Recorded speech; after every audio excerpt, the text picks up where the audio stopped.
Hola, ¿qué tal amigos? Les saluda con gusto Valentín Mendoza, soy subdirector de análisis bursátil en Grupo Financiero Actinver y miembro del Comité de Análisis de la MIB. En esta ocasión tengo el gusto de platicar con ustedes acerca de un tema que ha estado muy de moda en los últimos meses, el denominado nearshoring mexicano. Y en ese sentido, me gustaría empezar por explicarles de manera muy sencilla qué es este famoso denominado nearshoring. Y para ello voy a utilizar algunos slides que hemos preparado con gusto para ustedes. Y la verdad es que en términos sencillos, el nearshoring obedece a una reubicación de cadenas de suministro. Esto quiere decir que anteriormente, a partir de la década de los 90, donde vivimos una época de franca y clara globalización en la cual las empresas buscaron armar cadenas de producción y de valor, buscando maximizar el rendimiento o encontrar aquellos lugares donde la relación costo-beneficio era más favorable, pues a raíz de eventos recientes, y con ello hablamos pues evidentemente de la entrada en vigor del nuevo tratado de libre comercio entre Estados Unidos, México y Canadá, el famoso TEMEC o el USMCA en inglés, el cual, pues dentro de otras cosas, incluye una regla de denominación de contenido de origen. Esto quiere decir, pues que los productos que se fabrican dentro de la región de Norteamérica para poder ser exentos de aranceles, pues tengan un contenido mínimo regional producido dentro de alguno de estos tres países. La versión anterior de este tratado, el famoso Telecán o NAFTA, hablaba de un contenido de origen con un porcentaje menor respecto del que terminó siendo ejecutado en este nuevo tratado. Y ello evidentemente pues llevó a las empresas a tener que buscar incrementar el porcentaje de producción que anteriormente se podía haber hecho en otras latitudes que por temas de costos probablemente en su momento tenían más sentido. Para ponerlo en un ejemplo muy llano, incluso podría ser algún tornillo, alguna pieza de un vehículo que anteriormente se generaba en China o en algún país del sudeste asiático, pues ahora se necesita producir dentro de la región para cumplir con esos requerimientos pues más estrictos en términos de contenido de origen, y con ello pues en primera instancia las empresas empezaron a preocuparse o a preguntarse de qué manera poder cumplir con este nuevo requerimiento. Sin embargo, después estas mismas guerras comerciales que iniciaron en 2016 con el presidente Trump en Estados Unidos, principalmente con China, pero pues con prácticamente todos sus socios comerciales, llevaron de nueva cuenta, al imponerse importantes aranceles a las importaciones chinas, pues llevaron a las empresas a cuestionarse de qué manera podrían evitar o mitigar este riesgo de que alguno de sus productos que hoy en día estaba exento de gravamen, pues de pronto se le impusiera algún arancel para la importación hacia los Estados Unidos. Y de esa manera empezaron a surgir las primeras cuestiones o estrategias de reubicar parcialmente la producción. Y aquí, perdón, que me regrese de nueva cuenta a qué es nearshoring. Pero para términos pues mucho más sencillos, es reubicar las cadenas de suministro, buscando acercarlas hacia el consumidor final, principalmente pues el mercado más grande de consumo del mundo es los Estados Unidos. Nosotros tenemos la fortuna de compartir, pues estar al sur, geográficamente hablando de Estados Unidos, la mayor economía del mundo, y compartir una de las fronteras terrestres más amplias que existen a nivel mundial. Por lo que, evidentemente, en este entorno donde les platicaba que las empresas se empezaron a cuestionar cómo reubicar sus cadenas para evitar un posible riesgo de que se les impusieran aranceles, empezaron a analizar y a ubicar a México estratégicamente como un potencial destino de inversiones. Después, en la etapa de 2020, que todos conocemos, la pandemia de COVID-19, vino a reforzar esta visión en un contexto en el que las empresas, al enfrentarse a cuellos de botella, a escasez de productos en bastantes cadenas de valor, y probablemente la que más todos tengamos en mente es la de microchips o la de semiconductores, que impactó pues prácticamente todos los productos eléctricos y electrodomésticos que en su computadora pues incluyen este componente, ¿no? Y pues esto fue pues evidentemente resultado de un manejo divergente de la crisis sanitaria. Había algunos países con políticas cero tolerantes al COVID que en su momento pues cerraron totalmente las operaciones tratando de contener los brotes, y con eso pues evidentemente las cadenas de valor a lo largo de distintos sectores y a nivel global se vieron afectadas sencillamente porque tal vez la F-150, la Ford 150, la Pickup es el vehículo más vendido de los Estados Unidos, había una demanda por gente que quería adquirir ese producto, pero sencillamente no había vehículos porque no había microchips, que van dentro de la computadora del vehículo, y pues evidentemente no había productos que vender, lo que generó pues evidentemente algunos problemas, y vinieron de nueva cuenta pues a reforzar esta estrategia de que las empresas no debieran de tener, por principio de diversificación y control de riesgos operativos, pues lo que coloquialmente se dice, tener todos los huevos dentro de la misma canasta, ¿no? Anteriormente, Malasia, siendo un productor mundial de los más relevantes de microchips, cuando cerró en su momento por pandemia, pues tuvo un impacto bien relevante, les decía, en las cadenas de valor, y esto, de nueva cuenta, hace que las empresas busquen diversificar esta fuente de proveedurías, producir estos insumos estratégicos en otras regiones, en caso de que eventualmente pudiera haber otro cierre de operaciones como el que en su momento se vivió durante la crisis de 2020. Eventualmente llegó el año 2022 y la guerra entre Rusia y Ucrania, que de nueva cuenta pues disparó la volatilidad en los mercados de materias primas y de nueva cuenta puso en el ojo del huracán la posibilidad de que hubiera disrupciones en las cadenas de suministro y generara inflación adicional a la que vimos en los últimos par de años, vinieron a reforzar esta estrategia de diversificación. Y ahora, bien importante, es que en este contexto en el cual, pues todos estos factores globales de los que hemos venido platicando, de la mano de una ubicación estratégica, acceso a infraestructura, mano de obra calificada suficiente, con egresando México ingenieros, un número bastante relevante a nivel mundial, pues nos ha permitido pues posicionarnos como uno de los destinos preferidos para fortalecer las cadenas regionales que se están formando. En el caso de América del Norte, evidentemente entre esta alianza estratégica o socios comerciales México, Estados Unidos y Canadá, adicional, por supuesto, pues al factor de que nuestra mano de obra, además de ser calificada, pues sigue siendo relativamente más atractiva en términos de costos, incluso que otros mercados como lo pudieran ser el propio China. Y esto la verdad es que ha derivado en una serie de indicadores que nos hacen estar bastante optimistas respecto de la perspectiva futura de nosotros, de México como economía, principalmente porque ha llegado un fuerte flujo de inversión extranjera directa. Como pueden ver, al cierre del primer trimestre del 2023, se acumula en una ventana de los últimos 12 meses poco más de 31,000 millones de dólares en llegada de nueva extranjera directa, de nueva inversión extranjera directa, perdón. Las gráficas que les comparto pues reflejan dos componentes, como los dividimos en el equipo de Actinver. Por una parte son las inversiones tradicionales o aquellas inversiones de empresas que ya operan en nuestro país y que de alguna manera pueden reinvertir sus utilidades para seguir creciendo, o que a través de transferencia su empresa matriz, tal vez localizada en los Estados Unidos, en Detroit, por poner el ejemplo de alguna armadora, pues hace un envío de recursos a su filial aquí en México para poner una planta productora, crecer una capacidad. Sin embargo, la gráfica azul oscura que pueden ver en la parte inferior, que es la llegada de nuevas inversiones, como pueden notar, cercano a los 9,000 millones en el primer trimestre, pero alcanzando en 2021 y 2022 niveles muy cercanos a los 20,000 millones de dólares,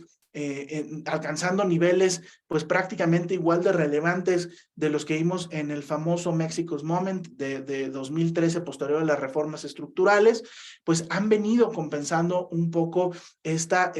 pues ligera contracción que tuvimos en la llegada de nueva inversión, perdón, en la llegada de inversión tradicional.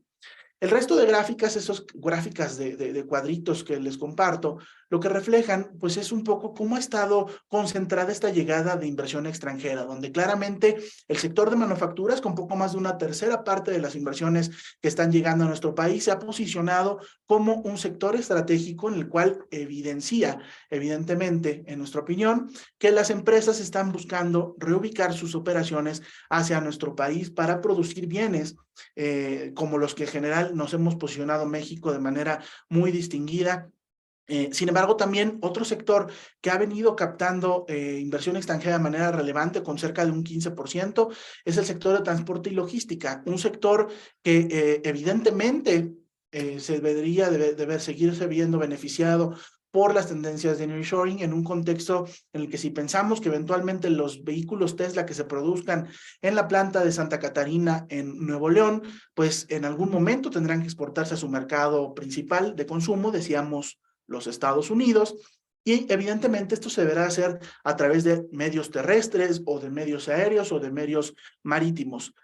Sin embargo, la última gráfica, que también refleja un poco las dinámicas tan interesantes de inversión, notamos cómo pues poco menos de la mitad de la inversión está proviniendo de países, de nuestro principal socio comercial, como lo es los Estados Unidos, con un 43%, pero también otros países están contribuyendo con 21%, y casos como Japón, como Corea, pues están cada vez pintando más en este mapa, lo que refleja que esta llegada de inversiones está dando no solo de socios tradicionales, sino por supuesto también de nuevos socios. Y en este contexto de inversión extranjera directa, creo que es bien importante este mapa que aquí les presento, donde podemos analizar cómo de manera estatal claramente ha habido un dinamismo muy relevante entre los tres principales o entre los tres estados de mayor relevancia para la actividad económica de nuestro país, siendo por supuesto el caso de Nuevo León el corazón del nearshoring mexicano, quien se ha logrado posicionar pues como el principal destino de inversión, la principal estado que está llegando estas nuevas empresas, recibiendo poco más de 5,200 millones de dólares de inversión extranjera directa. Evidentemente, si lo hacemos el mismo análisis a través de la llegada de nuevas inversiones, que les decía, pues acumula cerca de 10,000 millones de dólares en los últimos 12 meses en esta figura, el primer trimestre de 2023, pues de esto cerca de una décima parte o un poco más de esta décima parte ha llegado a Nuevo León con cerca de 1,133 millones de dólares en inversión extranjera nueva llegando al estado de Nuevo León, que es un mercado, si lo vemos desde el punto de vista de bienes raíces, un mercado dual, ¿no? En el sentido de que tienes espacio para manufactura ligera, como lo que está llegando y lo veíamos con la llegada de inversión al sector de manufacturas, pero también un mercado de consumo muy importante, evidentemente, al ser una de las ciudades y de los municipios más grandes en términos de poder adquisitivo. Ahora, si lo viéramos un poco a qué sector han llegado estas inversiones, pues notarán que de esta inversión extranjera directa, cerca de 17,000 millones de dólares se han destinado a las manufacturas que han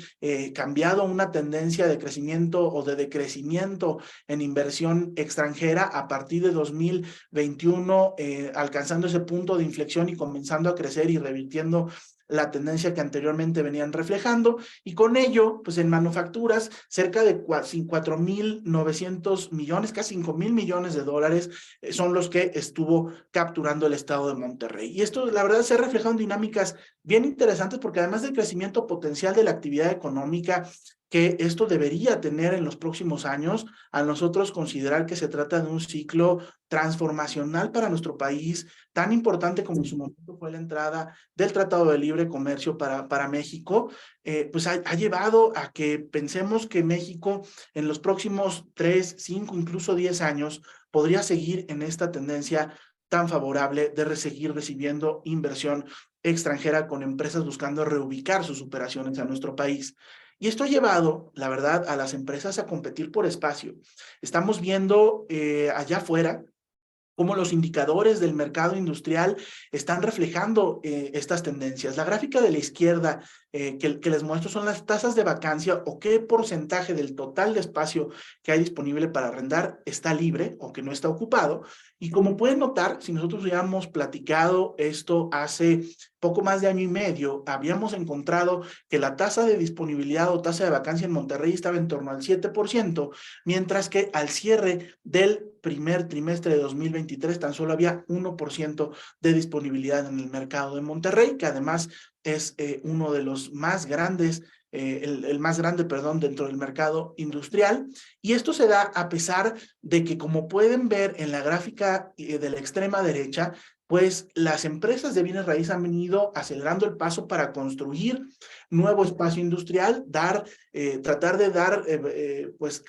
absorber toda la gran demanda que estamos viendo de llegada de nuevas empresas. Al cierre del primer trimestre se estima, al menos Fibra Prologis, que la demanda superó en 20% la oferta de espacio disponible, E insisto, y esto se está dando a pesar de que se está construyendo un nuevo espacio industrial, y a pesar de eso, pues las tasas de vacancia, como pueden ver, en los principales mercados de la zona norte están prácticamente vendidos, con Ciudad Juárez en 0%, Reynosa el 1%, Tijuana con un 2% de disponibilidad de acuerdo con Newmark, Saltillo con un 2%, Guadalajara con el 2%, México, Ciudad de México igual con el 2%, y probablemente el mercado que todavía tiene un mayor espacio para seguir recibiendo esas nuevas inversiones es el Bajío. De hecho, esperamos que en los próximos trimestres esta demanda continúe bajando hacia la zona del Bajío. ¿Y cómo se ha reflejado esto en los mercados financieros, amigos? Porque seguramente han escuchado que la Bolsa Mexicana de Valores ha tenido uno de los mejores inicios de año desde la crisis del tequila, cuando veníamos saliendo de esa crisis en el 96. Tan solo en la primera semana del mes de enero y llevamos uno de los mejores rendimientos en el mundo. Y esta gráfica que les comparto es un poco el reflejo de cómo de la mano de este nearshoring, así como de otra serie de factores, hablamos en este contexto pues de evaluaciones atractivas, así como de dinámicas de crecimiento en las utilidades interesantes respecto a otras latitudes, pues han hecho que los inversionistas de nueva cuenta pongan el ojo en México, no solo como destino de inversión extranjera directa para poner plantas de manufactura y producir aquí, sino también como destino de portafolios de inversión. Y con eso, pues, al cerramos el mes de junio, la primera mitad de 2023, con el tercer mejor desempeño dentro de las principales índices y bolsas del mundo, acumulando un rendimiento en dólares del 25.7%, que si lo viéramos en términos de pesos está más hacia el 10.4%, y que la diferencia entre estos rendimientos pues principalmente se explica por la apreciación que ha tenido nuestra moneda por efecto en parte de esta gran llegada de flujo de inversión extranjera directa nueva, y por supuesto también con la fuerte llegada de remesas que estamos teniendo mes a mes, donde muy probablemente vamos a cerrar 2023 con cerca de 60,000 millones de dólares de llegada de remesas. Es decir, si lo descompusiéramos sería prácticamente la llegada de una planta de Tesla, que se estima una inversión que podría rondar los 5,000 millones de dólares. Es más o menos lo que nuestros paisanos nos están haciendo llegar mes a mes de dólares a través del envío de remesas. Y rápidamente, solamente comentarles algunos indicadores bien interesantes de cómo los bienes raíces industriales ya están reflejando los efectos del nearshoring, por una parte con una fuerte demanda, pero también con vacancias o tasas de vacancia en mínimos de los últimos 10 años, y rentas de salida pues que siguen creciendo a pesar del repunte en la actividad. Y estas 4 gráficas creo que ejemplifican de manera bien interesante esto que les platico, como la absorción bruta relacionada con nearshoring o el espacio que se está arrendando. Como pueden ver, en 2022 pues prácticamente se cuadruplicó del espacio que se arrendó en 2019, que a su vez en 2021 pues esto fue prácticamente más del doble de los niveles prepandemia. Es decir, claramente las empresas están buscando reubicarse en nuestro país. La gráfica de la derecha, como pueden ver, el espacio que han demandado relacionado con nearshoring, la mayor parte se ha dado en 2022, medido en términos de metros cuadrados, y en su mayoría ha provenido de empresas chinas que están buscando reubicarse en nuestro país. Con eso, pues evidentemente la absorción bruta, que es la gráfica de la inferior izquierda, ha venido creciendo, es decir, se han estado arrendando más espacio del que se libera. Y si vemos la gráfica de la derecha, esa gráfica de pie, notaremos pues como cerca de o poco más de una tercera parte de la inversión o del espacio que se está arrendando, perdón, se ha destinado principalmente al sector de automotriz, pero también 14% a la parte de muebles, 17% a maquinaria y equipo y 12% a electrónicos y artículos para el hogar, lo que nos lleva a que poco más de 2/3 partes de este espacio pues se ha relacionado con temas de manufactura, que no es de extrañarnos, considerando pues que prácticamente la gran mayoría de la inversión que se ha destinado, que ha llegado a nuestro país, pues se ha dado en este sector. Ahora, un poco reflejando y dando sustento a esto comentario que les hacía de que Monterrey se ha posicionado como el corazón del nearshoring mexicano, pues lo vemos en estas gráficas que reflejan qué porcentaje del total de área bruta que se ha arrendado en los principales mercados industriales ha sido Monterrey. Como pueden ver, en el caso de 2021, absorbió 45% de todo lo que se arrendó en mercados industriales, cerró 2022 con 50%, de acuerdo con datos de CBRE, y arrancó el primer trimestre de este año con un 30% de absorción bruta de espacio relacionado con nearshoring, en un momento donde 1 de cada 4 transacciones que hoy en día se están cerrando en el mercado industrial de bienes raíces pues tiene que ver con este contexto. Ahora, esta gráfica de la derecha que les comparto, pues refleja,